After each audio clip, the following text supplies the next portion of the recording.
Hello, this is Mike Corelli. Welcome to this unique one-off lecture. This lecture is a bit of a diversion from our textbook and provides an opportunity for students to gain a little extra credit if you so desire. As I will cover in today's talk, political scientists, historians, sociologists, and economists often draw from some pretty esoteric and sometimes flat-out strange sources to understand the world about them through their respective disciplines. Whether we're studying international relations, comparative government, modern ideologies, or political theory, there is something in this lecture for everybody. For myself, as an amateur historian and as a professional political scientist, I've always been drawn to art as a cultural expression.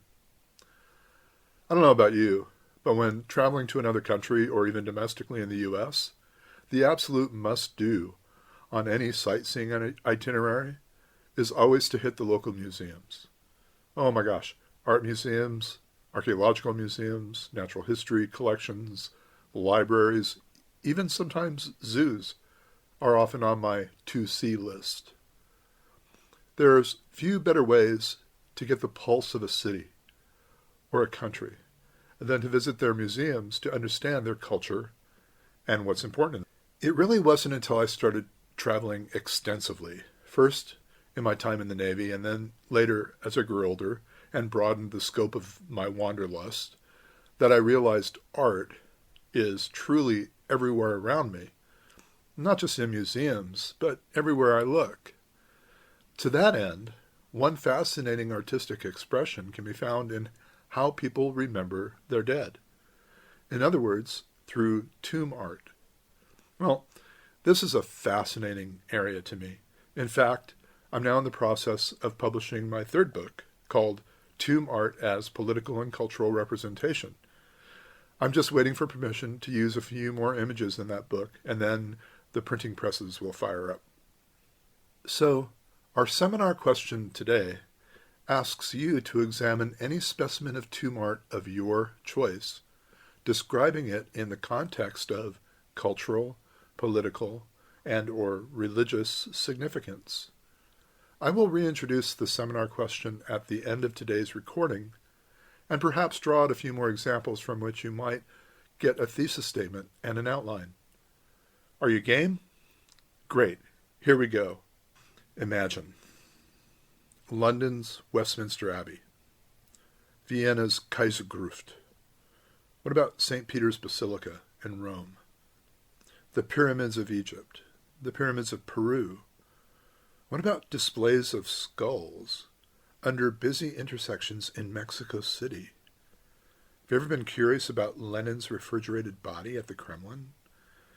Cultures remember their fallen heroes in vastly different ways, and across time, culture, and language, tombs stand as an authentic symbol of a society captured at a distinct moment, communicating invaluable insight into that society's core values, history, cultural themes, self-awareness, political socialization, and even group aspirations.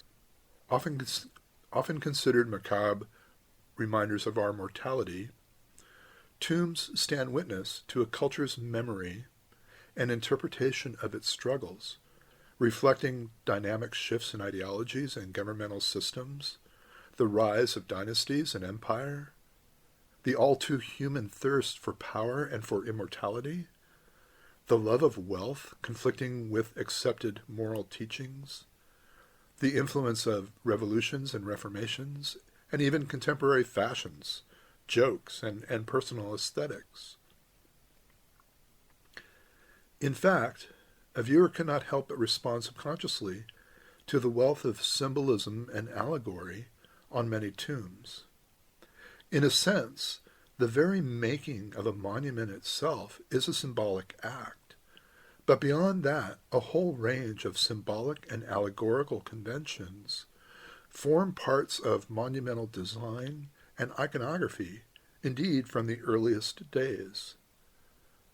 This lecture seeks to examine techniques and forms of cultural representation in church monuments and tombs at specific points in time to discern as much as possible about their art, politics, and philosophies of the day. Such monuments often hint at shifts from elitism to egalitarianism, as well as society's respect or disdain for the arts, humanities, and sciences. One can measure a culture's shift in religious feeling, in national identification, and in worship of state, or isolationism, or cross-cultural exchanges through examining these monuments. James Stevens Curl, in a book called A Celebration of Death, notes that death and the disposal of the dead have been aspects of social life that played an important part in the lives of all people who lived under Roman rule and who were under the influence of Rome, and so it has been ever since.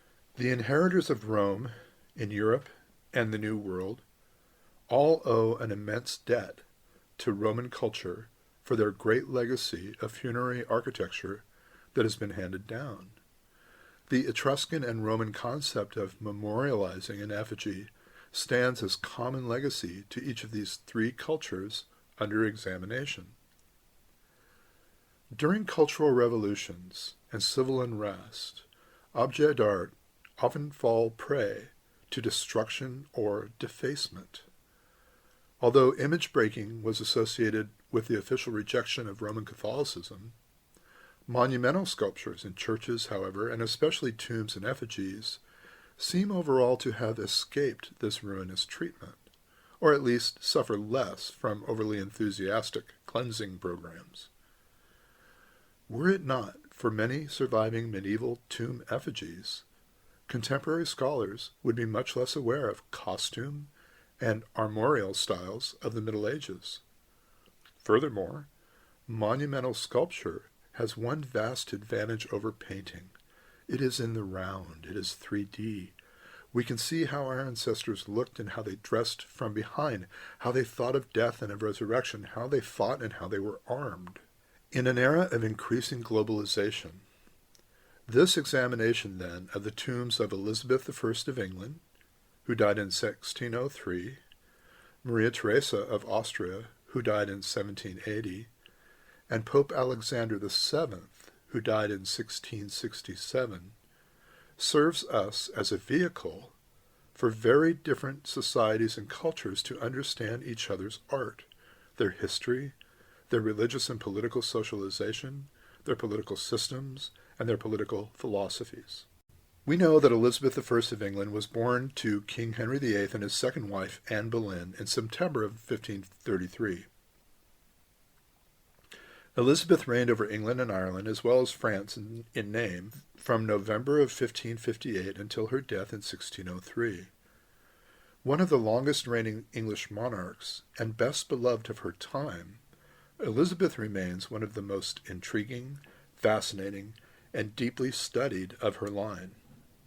She is buried, along with her Catholic half-sister, Queen Mary I, below the north aisle of what's called the Lady Chapel, built by her grandfather, King Henry VII, in 1503, at the east end of the Collegiate Church of St. Peter, otherwise known as Westminster Abbey. When Elizabeth died childless in 1603, she had left her second cousin, King James VI of Scotland, heir to her throne as James I of England.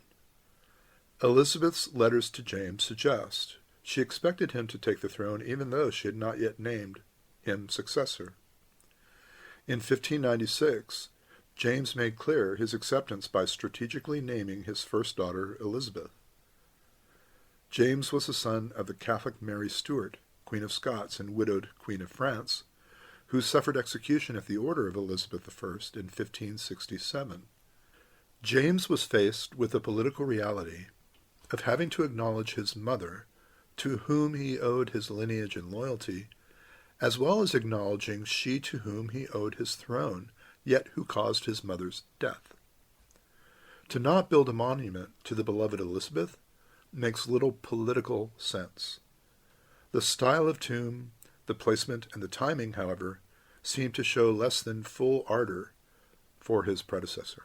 So, after extensive and well-documented funerary rites, Elizabeth's lead coffin was enclosed in one of elm, covered in red silk velvet, and placed alongside that of her grandfather, Henry VII, Henry Tudor, and his wife, her grandmother, Elizabeth of York, in the crypt below their ornate tomb, centrally located in Henry's Lady Chapel at the east end of Westminster Abbey in London.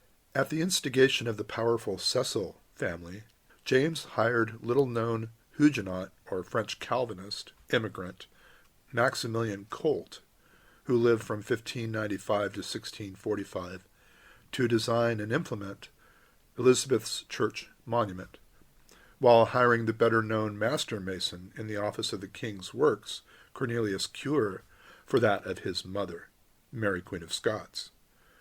Colt used the fame acquired in building Elizabeth's monument to gain further commissions, notably that of Sir Robert Cecil, Earl of Salisbury, and the children of James, Sophia and Mary. Colt was eventually named master mason himself. Since painting the marble effigies was the most common manner in finishing tombs, John de Critz would be hired to paint the marble effigy of Elizabeth, covering the flaws in the marble so obvious to us today. He would also achieve fame as a result of his work on this monument, going on to paint well-known portraits of James I, Anne of Denmark, and Robert Cecil. Due to the size of the monument and the close quarters in the north aisle of the Henry VII Chapel, it's very difficult to photograph it as an entire piece. To that end, a complete description at this juncture would serve our examination well. In the north aisle, in the middle, of Queen Elizabeth 1603 and to Queen Mary 1557, this elaborate monument of black and white and colored marbles, consisting of a paneled apse with paneled pedestals, and at the angles in the center of the east and west sides, and two on the north and south sides, making 3 bays. Each pedestal supports a black marble column with molded base and gilt Corinthian capital, supporting a flat canopy of the east and west bays and an arch over the middle bay. At the east and west ends of the canopy, large encircled panels with inscriptions. Under the canopy, on a molded gray marble slab, resting on 4 recumbent lions, is the white marble effigy of Elizabeth in a ruff and a stomacher, ermine-lined robe, rich earrings and necklace, her head on 2 cushions, her feet on a lion, the handle of a scepter in her right hand, and an orb in her left. English monument making didn't develop in a vacuum. When Colt designed this monument, he invoked all his artistic sensibilities, as well as the political and philosophic ideas he'd acquired in northern France, which had, consequently, developed in the European continental context. Elizabeth's monument, grand as it is uniquely restrained in its ornamentation and relies for effect instead on the contrast of white and black marble with a minimum of gilt and paint. It is sumptuous without being in the least vulgar, a danger which, it must be admitted, could so easily entrap the overzealous decorator of monuments of the period. Monument making suffered a setback during the intense, image-smashing Protestantism of Edward VI's reign from 1547 to 1553, when monumental effigies were at times so vulnerable to damage or destruction as religious images were, and although such acts ceased under the Catholic Mary I, they threatened to break out again in the ascension of Elizabeth until she decreed against defacing monuments, preventing the extinguishing of the honorable and good memory of sundry virtuous and noble persons deceased, and not to nourish any kind of superstition. So the effigy of Queen Elizabeth being installed, and yet unharmed, is evidence of religious feeling in England in 1606, balanced against the love her people had for her. Art at this time was finding new footing, being driven in part by the emerging Protestant Reformation in England, as well as new thoughts and ideas coming about due to the Columbian Exchange. The Protestant Reformation was suspicious of anything hinting at the Church of Rome, to wit, statues of saints, angels, skulls, skeletons, or anything overtly iconoclastic. Even simple crosses were suspect. Elizabeth's tomb is as much evidence of Reformation thought by what it does not contain than for which it does. Notably missing are any obvious popish decorative features seen on the other tombs created prior to or even immediately following Elizabeth's era. What's left are the non-inflammatory heraldic beasts and shields, along with the inscription to the tomb's inhabitants. The inscriptions written in the panels on the canopy are in Latin, but here we translate. It says, "Sacred to the memory, religion in its primitive purity restored, peace settled, money restored to its just value, domestic rebellion quelled, France relieved when involved with intestine divisions, the Netherlands supported, the Spanish Armada vanquished, Ireland almost lost by rebels, eased by routing the Spaniard, the venues of both universities much enlarged by a law of provisions, and lastly, all England enriched. Elizabeth, a most prudent governor 45 years, a victorious and triumphant queen, most strictly religious, most happy, by a calm and resigned death at her 70th year left her mortal remains, till by Christ's word they shall rise to immortality, to be deposited in the church, by her established and lastly founded. She died on the 24th of March, anno 1602, this is old style dating, it's now called 1603, of her reign the 45th year, and of her age the 70th. To the eternal memory of Elizabeth, Queen of England, France, and Ireland, daughter of King Henry VIII, granddaughter of King Henry VII, great-granddaughter to King Edward IV, mother of all her country, a nursing mother to religion and all liberal sciences, skilled in many languages, adorned with excellent endowments of both body and mind, and excellent for princely virtues beyond her sex. James, King of Great Britain, France, and Ireland, hath devoutly and justly erected this monument to her, whose virtues and kingdoms he inherits." There is evidence of significant religious symbolism in canopies erected over tombs generally, and that of Elizabeth is no exception. Research into monumental symbolism at the time shows that canopies over tombs were thought of as representative gateways through which the soul of the deceased would enter into heaven. That of Elizabeth is a grand affair, reaching almost to the ceiling of the chapel in which it is situated, making photography nearly impossible. Supported by the tomb are 10 marble pillars, crowned with beautiful capitals, holding aloft a triform sheltering edifice, reminiscent of Roman triumphal arches in Rome. A triumphal arch, therefore, placed over Elizabeth's tomb, as her gateway to heaven, is clear testament to her being well beloved by her people, and not abjured as her half-sister Mary was, whose tomb was unmarked until her sister's placement.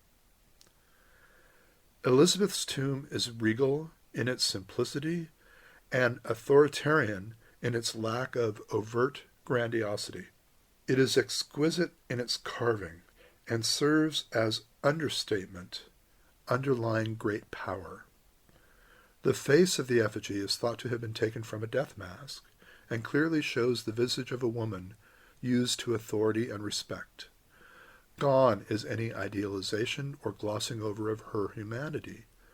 One notes the strength of her brow, her strongly curved nose, and her aged aspect. The effigy of Elizabeth dressed in kingly attire, robe lined with ermine, jewelry, etc., and shows Elizabeth holding the symbols of her throne, a scepter reinforcing her claim to France by being topped with a fleur-de-lis, and an orb surmounted by a cross. Dynastic politics of the 1600s in England are clear in the tomb of Elizabeth I.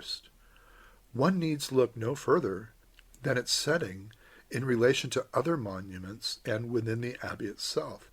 The philosophies of the Reformation evinced a denial that the form or placement of a tomb in relation to saints' tombs or an altar had any religious significance. To that point, in Queen Mary's original crypt, her coffin had been piled upon with broken and desecrated altar slabs, which had to be removed to allow Elizabeth's coffin to be placed within. In Protestant countries, therefore, funerary architecture and placement of tombs became a purely social consideration. This is to the point, since Elizabeth is in the crypt of her childless sister, Mary Tudor, daughter of Catherine of Aragon and Henry VIII, as well as 4 children who are also memorialized in the alcove.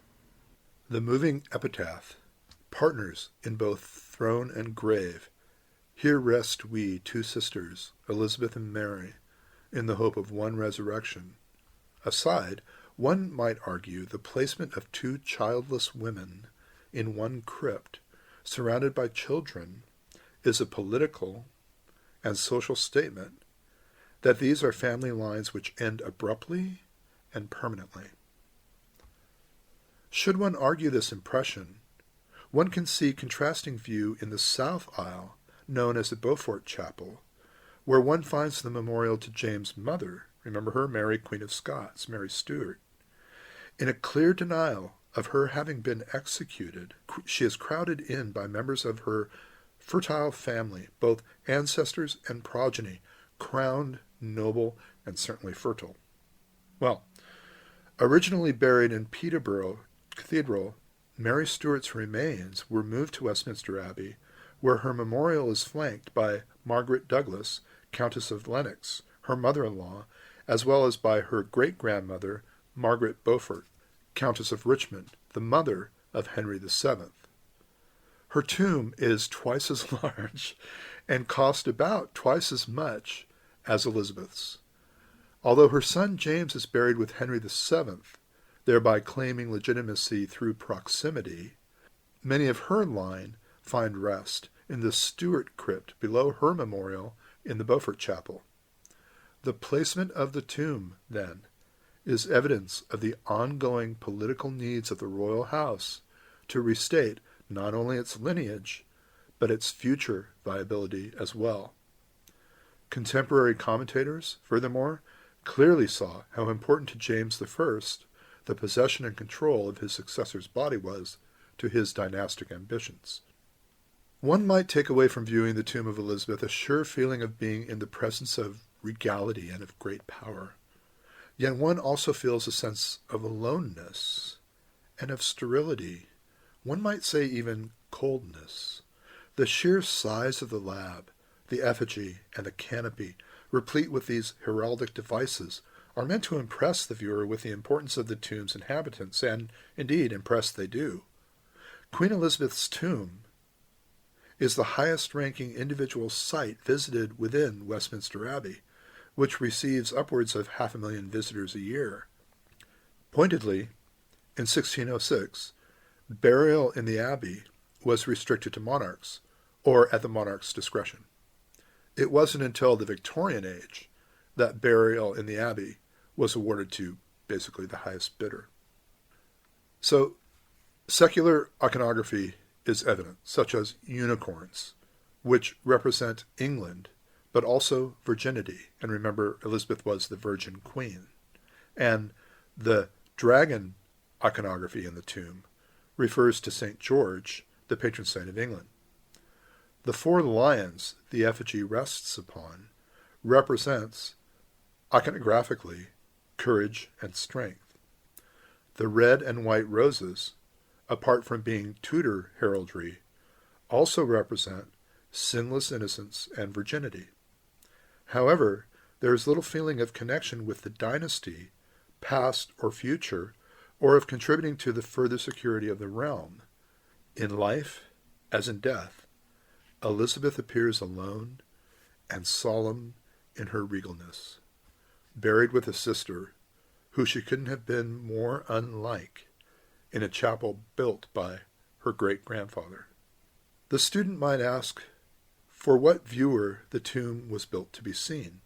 Visitors to the abbey in 1606 were much as they are today, where the tombs of kings drew great curiosity from the high and low-born alike. This tomb, then, was a story being told to the visitors of dynasty, power, regality, and fecundity. Further discussion of the cultural representation evidenced in Elizabeth's monument is found in the fact that drawings of it were printed and distributed very widely throughout the kingdom. Contemporary accounts note that it was a rare church that didn't have an engraved print of this tomb monument framed and proudly exhibited well into contemporary times. Apart from the effigy, so popular in the time, the absence of the personal in Elizabeth's tomb reflects the honor of the state above the honor of the individual. It was for the state that the tomb was built, and for the state's honor to be told. There is really very little Elizabeth in the monument. Clearly, to the viewer of 1606, it's meant to establish the legitimacy and stability of the throne, and thus of the state. Honoring Elizabeth seems to be almost an afterthought. A perfect balance, then, you would agree, to James' quandary of whom to honor, his mother or the person to whom he owed his throne, who, oh that's right, had executed his mother. So we metaphorically fly across the English Channel, across France, Italy, into Austria, landing in Vienna. Empress Maria Theresa of Austria, who lived from 1717 to 1780, was the eldest daughter of Emperor Charles VI and Elizabeth Christina of Brunswick. She was Archduchess of Austria. She was King of Hungary. Yeah, you heard me right. I'll talk about that in a minute. She was King of Bohemia and the Empress Consort and then Dowager Empress of the Holy Roman Emperor Francis I, Stephen, Duke of Lorraine, who lived from 1708 to 1765, and co-regent Imperator, Empress, with her son from 1765 to 1780. So it was for Maria Theresa's sake that the pragmatic solution was formed, and for whom, subsequently, the War of Austrian Succession was fought. This war continued with the 7 Years' War following the War of Bavarian Succession. Maria Theresa eventually assumed a position analogous to her father's as principal ruler of the Habsburg dynastic lands. To appease the Hungarians, Maria Theresa became an archduke, at least in nomenclature, and thus crossing gendered titles also allowed her to become king. It was as king that she received the Hungarian crown on June 25, 1741, in Bratislava. Bratislava, which is now in Slovakia, was at this point the capital of Hungary in the Austro-Hungarian Empire. She was also crowned King of Bohemia in St. Vitus's Cathedral in Prague, current Czech Republic, Czechia, where she once again participated in the ceremony as a male and assumed sovereign authority by receiving the crown of St. Wenceslas. However, unlike her father, she could not be crowned Holy Roman Emperor, a title by definition and precedence masculine. This title of Holy Roman Emperor carried with it an important role as protector of the Catholic Church, and so emperors, in order to achieve this title Holy Roman Emperor, had to be ordained as subdeacons in the Catholic Church in order to be considered fit to rule. Since subdeacons are, and to this day remain, men by law and custom, women were thus ineligible to be given the office. She was able to have her husband assume power as Emperor Franz I Stephen in 1745, which created her Empress Consort and founding the Habsburg-Lorraine line, She also allowed him to be crowned co-regent, i.e. not a consort, but co-regent, co-king, to her inheritances of Hungary and Bohemia, as well as Archduke of Austria. So Maria Theresa refused a coronation as Holy Roman Empress Consort because, as her contemporary critics believed, she felt accepting this title would constitute a step down, and indeed it would be. Her inability to occupy this most important of her father's titles remained an issue throughout her reign.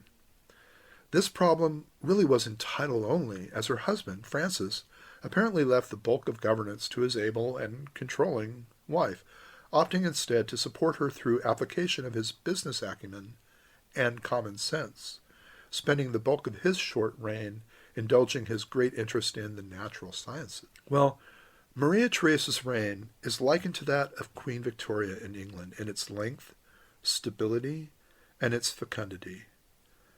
In its fecundity, she had 16 children, as well as being greatly loved by her empire, although by the end of her reign it can be said that her subjects were ready for a change. Although unsympathetic to the philosophies of the Enlightenment, Maria Theresa nonetheless achieved great social, religious, and legal reforms in her land. She is remembered as a beautiful queen leading Austria through its darkest hours, as a loving wife and a mother who, because of the grace of God and the obligations of her dynasty, took up the burdens of state. After Maria Theresa's death, Pope Pius VI would not allow her to be buried by his cardinal legate in Vienna, with what would be unusual pomp for a deceased Catholic monarch. Pius declared that such honors could not be given a woman, even though she had been a ruler of a great Catholic country. So, this work of art, by definition, is neither a tomb nor a church monument. Maria Theresa and her husband are memorialized by their sarcophagus, as it was completed by Triolian sculptor Balthasar Ferdinand Moll, who lived from 1717 to 1785. Balthasar Ferdinand Moll completed this sarcophagus in 1772, 7 years after Francis's death. Moll spent 21 years working on this magnificent sculpture, often being watched and encouraged by Maria Theresa herself. Maria Theresa's participation in the creation of the sarcophagus cannot be underplayed. Moll's other works include 20 sarcophagi in the Kaisergruft, as the Habsburg crypt below the Capuchin Church in Vienna is known. Most notable among these is the famous sarcophagus of Maria Theresa's father, Karl VI, which has 4 Memento Mori, meant to remind the viewer of their mortality, evidenced in the death heads wearing Karl's crowns. Placing the sarcophagus then in context, the Kaisergruft holds the remains of all but one of the senior branch of the Habsburg dynasty, including 12 emperors and 18 empresses. As I mentioned, only one non-Habsburg, by either blood or marriage, is buried there. It was founded in 1622 by Empress Anna, and the crypt holds the bodies of 142 persons. It has been extended and expanded several times, with the most recent expansion reorganization, an effort at organization and preservation taking place in 1960, with access for the disabled added in 2003. Maria Theresa's sarcophagus rests in the crypt area that was expanded at her command in 1753 by the Alsace-born architect Jean Chaudeau de Ville-Assy. The Maria Theresa crypt, then, has natural light coming in through a domed window in the ceiling, looking into the courtyard of the church above. So Maria Theresa and Francis's sarcophagus is the most ornate in the Kaisergruft, completed in quintessentially Baroque Rococo style. The simplicity in structure and materials reintroduced by her son, reforming Emperor Joseph II, is quite obvious when one sees his plain sarcophagus resting at the feet of his parents, with only a simple Apostles' Cross emblazoned on the lid. Well, according to the official Kaisergruft website, in order to guarantee the stability of these enormous display tombs, they have iron bracings and wood lining inside. This avoids both cave-ins and a buckling of the side walls from the weight of the cover. I say this because it's kind of amazing. The cover alone of the double sarcophagus of Maria Theresa and Francis weighs 3,800 pounds. The sarcophagus is made of true bronze, a noble and vastly more expensive material than the tin used theretofore. Within the outer case lay 2 wooden coffins that are wrapped in silk, black with gold trim for rulers, red with silver trim for others. The coffins have 2 locks. The key to one is kept by the Capuchin guardian of the crypt. The other is kept in the Hofburg Palace in Vienna. Moll's cast bronze work is amazing in its lifelikeness. The imperial pair lay in a larger-than-life bed, surrounded by fringed draperies and pillows, presenting amazing texture and flow. The aspect is of a couple having just awakened from death's sleep by the magnificent trumpet, or the Trumpet of Doom, which is held in the left hand of a puto, an unwinged figure of a child, who stands behind their heads, and who, in his upraised right hand, holds a garland of several 5-pointed stars above their heads. The figures are sitting up in bed, looking into each other's eyes, and it has the feeling of movement. Francis's effigy seems almost overtly masculine. Albeit periwigged in the style of the day, he wears a Roman general's attire with armorial leggings, complete with ribbons of conquest, tasseled sandals, and mythical animals emerging from his tunic. The likeness seems true to life through the fullness of face and does not appear to be overly stylized. He holds in his right hand, jointly with his wife in her right hand, the bottom of an orbed scepter. Maria Theresa's effigy is made to appear quite feminine and lovely, with flowing draping costume and a bejeweled stomacher. She has a small diadem in her hair which, when one looks at the monument, gives the sense that both effigies have equal height, although, if one corrects for the diadem, Francis is just a touch smaller than Maria Theresa. The effigy of Maria Theresa is certainly an idealized representation of her in her younger years.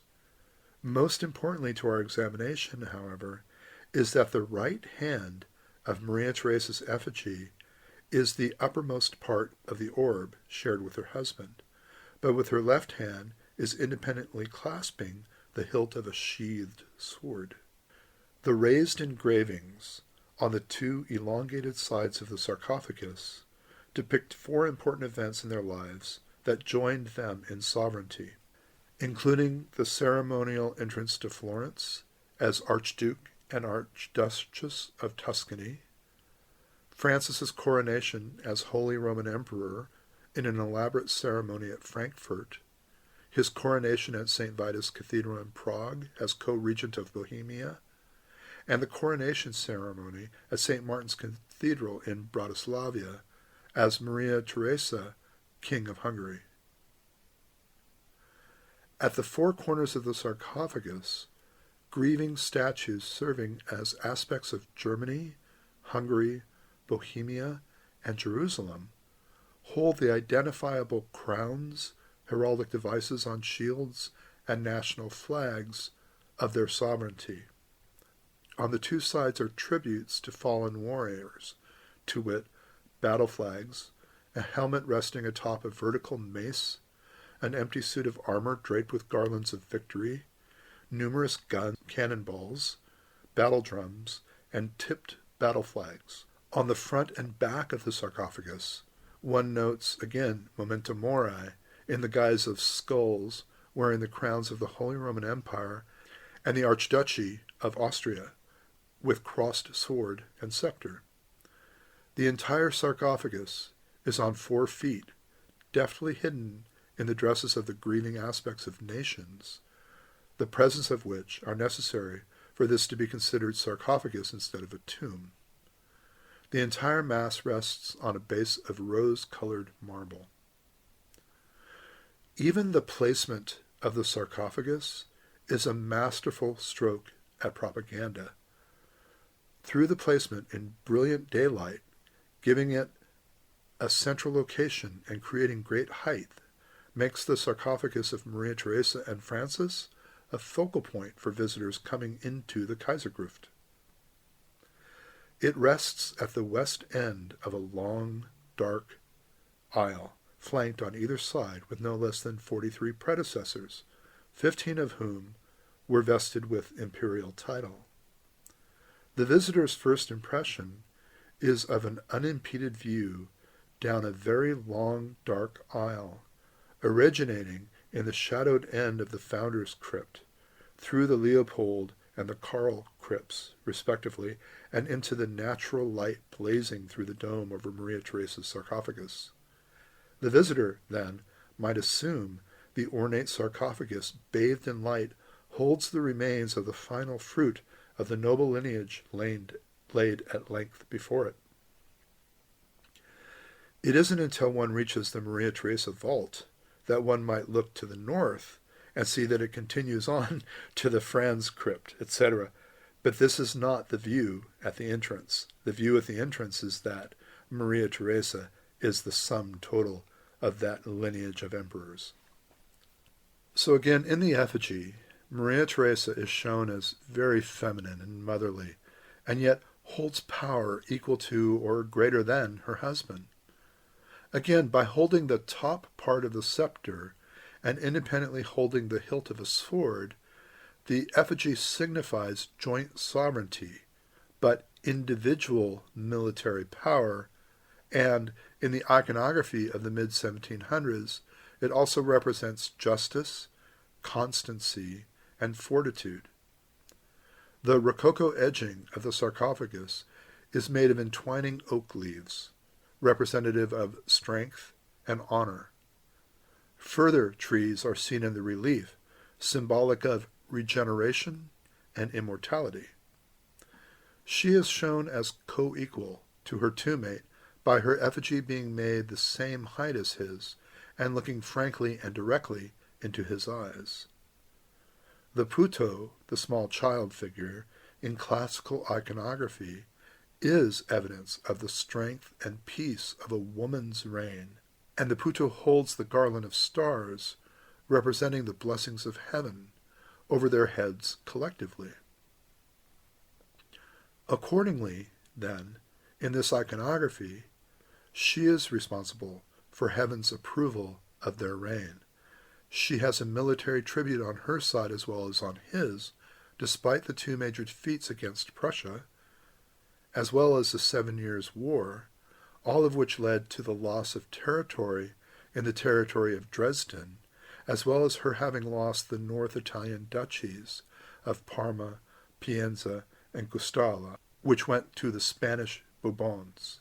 Perhaps its tribute for the addition of Galicia, the Bugovino, and the Invertel to the Habsburg possessions. The grieving aspects at the 4 corners supporting the sarcophagus are of her inheritance that she shared with him, whereas his inheritance, the Archduchy of Lorraine and of Tuscany, are only represented in the archducal crown of Lorraine resting behind Maria Theresa's effigy and the crown of Tuscany behind his effigy. Their triumphal entry to Florence is seen on the relief. Neither is there evidence of their 16 children shown in this monument. Either Joseph II or Leopold II are not alluded to, although there are several of their offspring sarcophagus surrounding them. Rather, Joseph II is evidenced in a simple box at the feet of his parents' grand sarcophagus, and his brother, Leopold II, is far away in the Tuscany crypt. Is this placement evidence of the well-documented friction between mother and son, caused by her unwillingness to relinquish control of the empire to him upon his father's death? Perhaps. Although Maria Theresa was a devout Catholic, she did not let her piety stand in the way of her reforms designed to strengthen state power and authority at the cost to the Church. Is this why there is no obvious religious symbols on her sarcophagus, even though Moll had included such iconography on the sarcophagus of her ancestors and her successors? Unlike that of Elizabeth, Maria Theresa's sarcophagus tends to depict the honor of the person and is a strike at immortality through iconography, rather than calling forth the honor of the state. So we come west again, and perhaps a little south, to Rome. Now we look at Pope Alexander VII, who was born Fabio Chigi at Siena in February 1599, the son of Flavius Chigi and nephew of Pope Paul V and Laura Marsighelli. The Chigi family was very powerful and well-connected, and for 5 centuries had been the counts of Ardigenza. Sickly as a child, Fabio was tutored at home. After obtaining his doctorates, he set out to seek his fortune in Rome. After 7 months' prelacy, he held the office of vice-legate at Florence for 5 years. As nuncio at Cologne and nuncio extraordinary at Munster in 1648, Fabio Chigi took part in negotiating the Peace of Westphalia, which incorporates the treaties ending the 30 Years' War, which was to affect his worldview for the rest of his life. On February 9th of 1652, he was named a cardinal in reward for his services to the papal throne. After the funeral of his predecessor, Innocent X, 62 electors went into conclave that would last 80 days, ending on April 7th, 1655, when Cardinal Fabio Chigi, at the age of 56, was elected pope and crowned on April 18th. He took the name of Alexander, tradition holds, to honor his fellow Sienese, the 3rd pope of that name.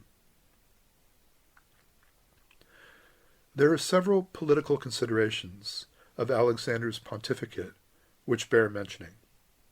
First, Princess Christina Alexandra, the abdicated Queen of Sweden, daughter of Catholicism's great enemy Gustavus Adolphus, chose the Holy City for her residence after she converted to Catholicism and found a loyal and very charitable supporter in the Pope who confirmed her and helped fund her exile. It should be noted that Princess Christina Alexandra is the only woman buried under St. Peter's Basilica in Rome. Important, too, was the question of nepotism in papal appointments. It was hoped that Alexander would slow the ill-perceived tradition of papal appointments to office of family members, and for a year or so he was successful. Eventually, though, prudence dictated the need to have close family members about to help manage the day-to-day running of his government, and so patronage and nepotism found its way into his papacy to levels eventually equal to or even greater than his predecessors. This to the great disappointment of those interested in reforming the papacy's temporal dealings. Another important element is Jansenism, a philosophy put forth by Cornelius Jansen, the Bishop of Ypres, and vetted mostly after his death in the work of Augustinius, proved to be a great source of irritation to Alexander's reign, vis-à-vis his unwavering support of the philosophically opposed Jesuit order. In 1656, Alexander declared in a papal bull the truth that 5 propositions of Jansen, mostly concerning grace and the fallen nature of man, were indeed heretical. The conversation resulted in his sending to France his famous formulary to be signed in agreement with the French clergy as a means of detecting and expurgating Jansenism, and which inflamed public opinion. Finally, the Pontificate of Alexander VII was shadowed by continuous difficulties with the young Louis XIV of France, whose alliances with Protestant governments in order to achieve French ascendancy in Europe, as well as whose surly and disrespectful ambassadorial representatives were a constant source of annoyance and perceived injustice to the Pope. What Alexander is most remembered for, however, is his internal government of Rome in light of his urban planning and renewal programs, coupled with his artistic tastes in architecture and sculpture, and his patronage of great art. One notes it was the vast erudition Alexander had achieved in his youth which had procured him the favor of Urban VIII, who was a great lover of letters and a patron of those who cultivated them. Likewise, Alexander constantly patronized and promoted the sciences, especially art and architecture. When Alexander was elected pope, the map of Rome, in its essential outline, had little changed over the preceding 50 years. The importance of his projects was to give a new image to Rome, a great city both ancient and modern, a focus to attract the educated of all nations and of all faiths. This involved improving existing street systems. Minor links opened up and streets straightened. To translate this vision into a reality, Pope Alexander had the architects at hand, Bernini and Pietro de Cortona. They were the chief architects responsible for the grand projects executed during Alexander VII's pontificate period, who created large spaces to envelope the architecture within a setting in which spectators experience in a specific way deliberately designed for them. He was his own best promoter, too, building into dozens of facades, fountains, and plazas the 6 mountains, oak tree, and star motif of his family crest. Before examining Alexander's monument in detail, some attention to the sumptuous buildings of every kind which Rome owes to Alexander VII is kind of warranted. Although his rule only lasted 12 years, between 1655 and 1667, in that time he changed the face of Rome more profoundly than any of his immediate predecessors. Advised chiefly by Gian Lorenzo Bernini and Pietro de Cortona, who were in a class by themselves in Alexander's esteem, together they realized Alexander's vision, to wit, a multiple-stage set that could transform spaces and monuments into theaters of stylized action. Bernini, the architect of Alexander's monument, which finds itself under consideration in this lecture, became the chief architect of nearly all major building tasks during Alexander's pontificate.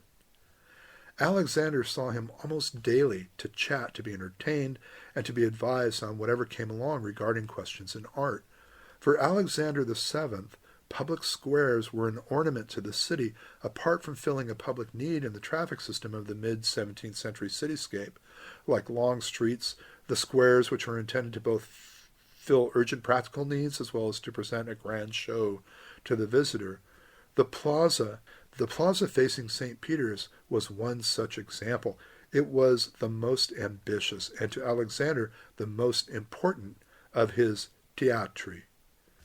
A large-scale building program would stimulate employment in the construction. Think of it, diggers, quarriers, carters, bricklayers, stonemasons.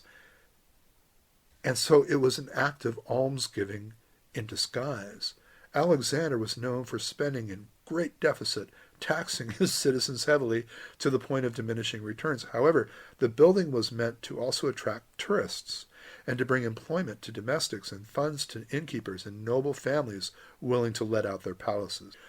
So Bernini and Alexander had a long-standing relationship around art and architecture, specifically in Bernini's refusal to participate in the proposed redesign of the Pantheon and the influence on the architect of the Trevi Fountain. For Alexander, antiquity was both a source of scholarly delight and a vehicle to enhance the notion of a Christian capital founded on and surpassing the glories of the ancient city.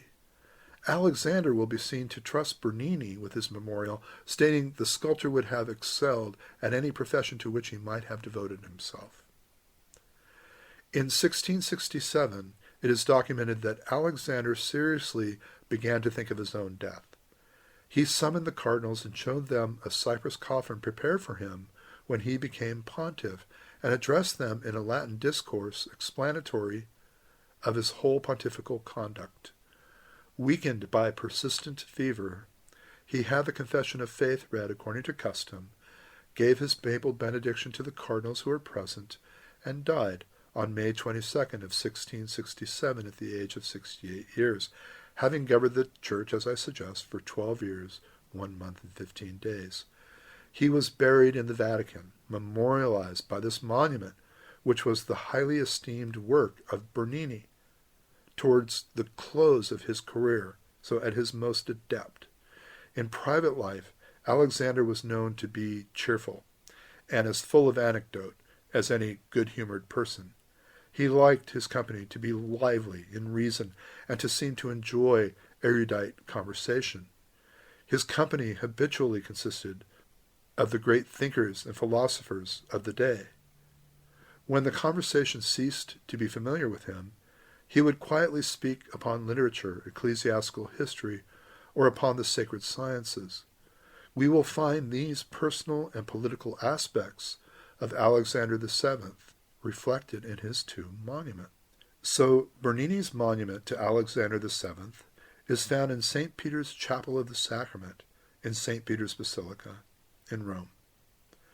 His monument features the Praying Pope by Michel Maglia, surrounded by Charity, referring to Queen Christina, with the Young Child by sculptor Giuseppe Mazzoli, Truth, referring to the papal bull describing Jansenism heretical, by Lazzaro Morelli and Guido Cantani, Prudence, representing family members serving the papacy despite his distaste for nepotism, by Giuseppe Baratta and Giulio Cartia, and Justice, in the light of his relationship with Louis XIV, by Giulio Cantani. Begun after the Pope's death, it was completed in 1678, the same year that Pope Innocent XI ordered Charity's breasts be covered in a mental vest because they were too indecent for the Counter-Reformation age, a fair slap at classic tastes and sentiment. A winged skeleton appears to be emerging from this door below, as if rising from the papal tomb to grasp the Pope and deliver him to life everlasting. The tombs of the previous recent popes, even of Urban VIII, seem almost conventional as compared to the groundbreaking effect of Alexander VII's, which may be called Bernini's last great work. Commissioned of Bernini by Alexander himself, it seems to be composed as a pyramid, but the effect is sensationally theoretical and full of movement. This pyramidal shape echoes that of the coat of arms strewn liberally about the city, as I mentioned before. The monument seems to use different types of marble to paint the monument, filling in the well-lit space with texture and color. The Pope is shown praying above his own tomb with the triple tiara at his side and 4 freestanding statues of virtues placed below.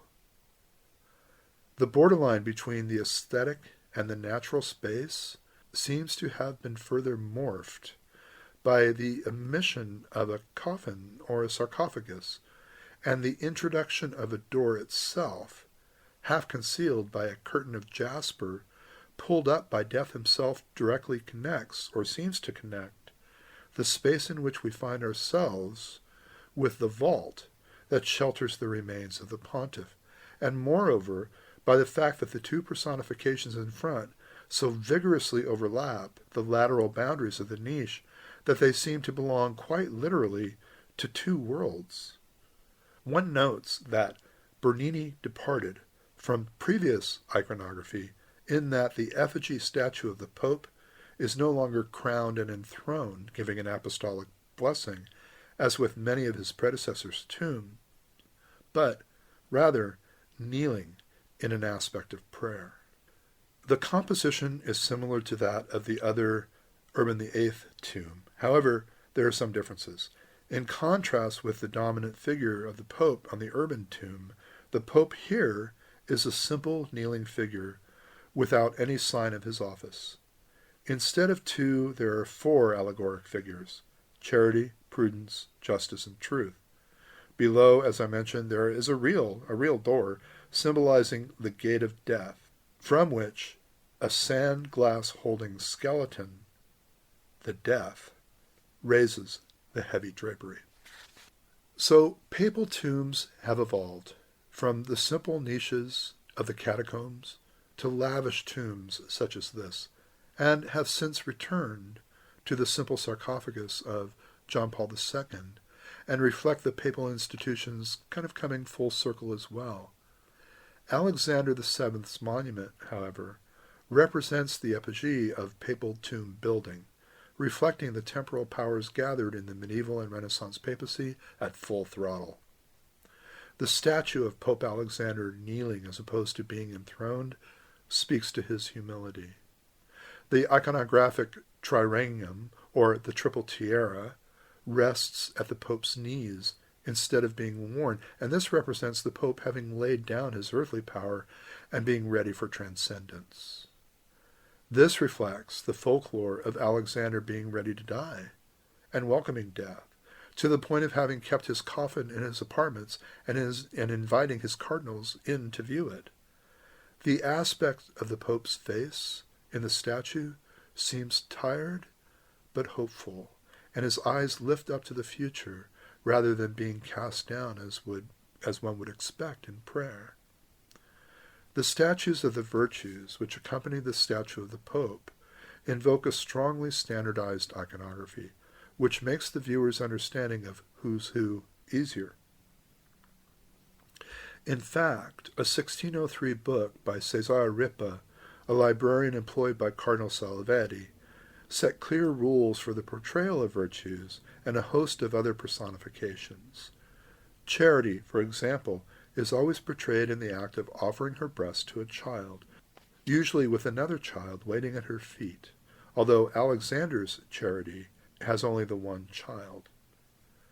Truth is holding a son to her breast, representative of the light of truth and holding it close. Prudence holds a remora, basically a suckerfish, that, when attaches to a host fish, slows its movement, just as thought and prudent deliberation should be slowed. She also holds a mirror, an allusion to the maxim, "Know yourself," derived from an inscription in the main temple of Delphi. The knowledge of personal strengths and weaknesses really is a requisite of prudent action. Traditionally, justice was represented holding a scale, but Bernini, who designed the monument, entrusted his associates with its execution, and they preferred to identify justice through other attributes, the fact of being blindfolded, because justice must not be influenced by the senses, but rely on reason, and the fasces, F-A-S-C-E-S, the fasces, the bundle of sticks with projecting axe blade, which in ancient Rome were carried before magistrates. Justice, rather than being blindfolded, just covers her eyes, and we're left with an image of justice which appears to represent the very human portrait of a young widow and of her inconsolable grief.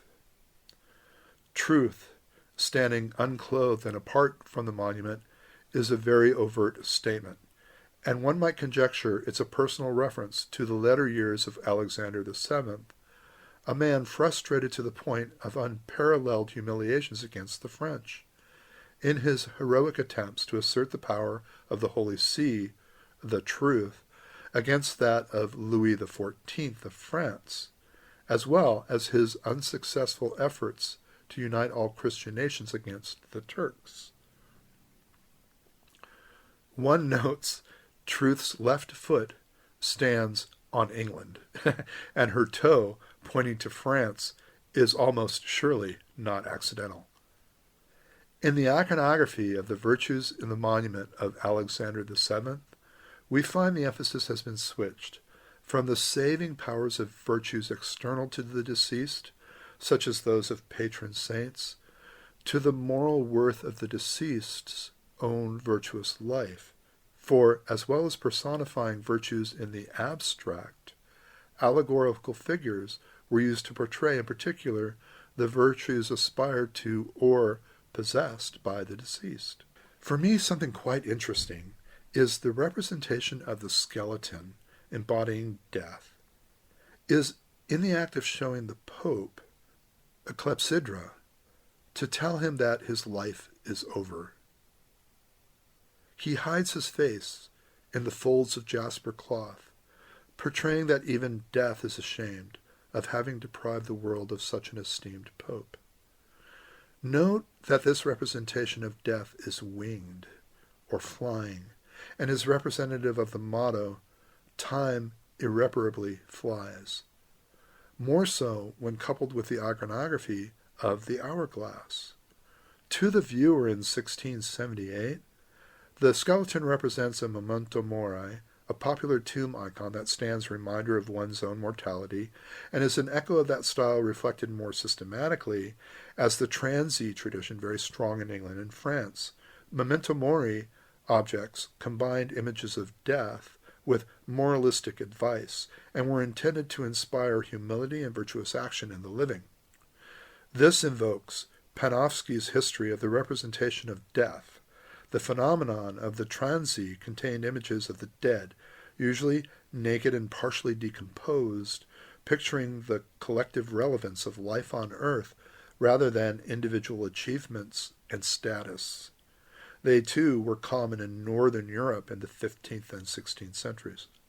Unlike that of Elizabeth, whose tomb honors the state, or Maria Theresa, whose tomb honors the person, Alexander's tomb seems to honor the abstract ideas of the fleetingness of life and time, and the importance of 4 of the 7 cardinal virtues, again, namely prudence, charity, chastity, and truth.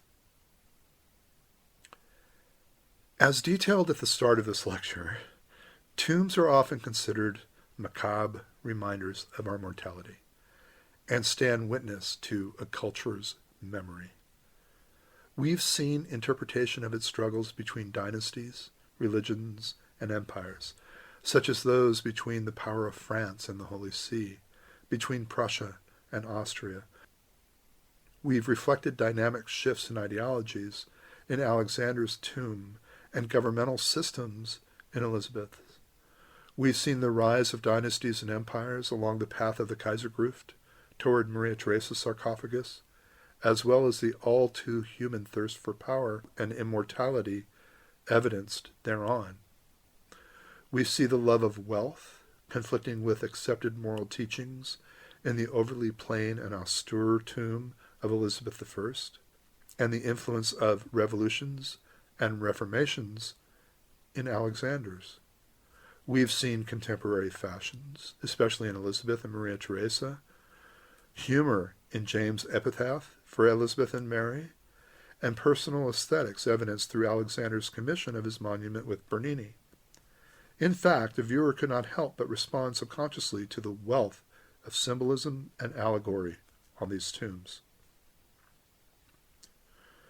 We've seen the importance of the interwoven roles that commemoration, remembrance, and memorials played in both the public consciousness and the creative production of societies.